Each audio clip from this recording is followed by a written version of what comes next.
Hi there! Welcome to Pallet University. We received an incredible gift on April 30th of 2021 in the form of new Pokemon Snap and all of the really interesting scientific concepts that came with it. For almost the first time, we saw Pokemon actually interacting with each other in the wild. In Pokemon Sword and Shield, as well as Pokemon Let's Go Pikachu and Eevee, we saw Pokemon out in the wild in the overworld, but the only thing that those Pokemon seem to interact with is you. Even Pokemon that you would think would be territorial or scared of one another just walk right through each other as if they're not even there.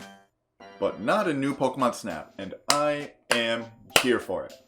This is the first video in a series that I will be making about all of the courses in new Pokemon Snap, but before I get into that, I wanted to make this video about some of the odd, large-scale dynamics about these beautifully crafted ecosystems.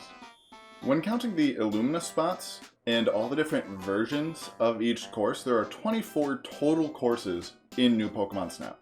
Looking at how many species of Pokemon are found in each course, which ecologists call alpha diversity, I was very surprised at how they sort of fell relative to one another. Based on real-world ecosystems, I would have assumed that the Found Jungle and the Maracopia Reef would be at the top in terms of diversity, whereas courses like the Sweltering Sands would be down toward the bottom, along with the Shiver Snowfields. To me, that made sense because rainforests and reefs are the most diverse ecosystems on the planet, whereas places like deserts and glacial environments are very much not. However, that was not at all the case. Both the day and night version of the Shiver Snowfields were both in the top 4 in terms of species richness, or how many different species are found in that environment.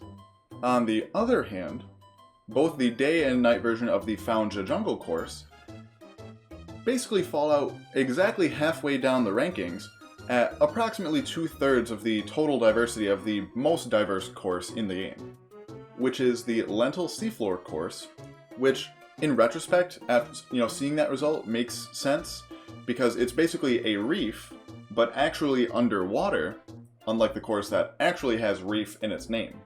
That course, Maracopia Reef, actually had the least amount of diversity of any course aside from the Illumina spots, which are much shorter than some of the normal courses, so I don't really think that it's really fair to compare the Illumina spots against the longer courses, just because it's shorter and there's not enough space for more different species of Pokemon to show up. But the Maracopia Reef has just over half the total number of species as the Lentil Seafloor, which is a pretty large gap. When looking at which whole island has the most diversity, which ecologists would call beta diversity, the results were still odd, but kind of differently odd. This one was a little different because a lot of courses, say, for example, the Shiver Snowfields, will share a lot of species between what's there in the day and what's there at night. So I calculated this by basically adding up the total number of different species. So I didn't count species multiple times if they showed up both in the day and the night. I added up the total number of different species on an island and then divided it by the number of courses on that island. Minus the Illumina spots because they only add 1 new Pokemon each, and because it's consistently just a 1, I decided not to count that in the division.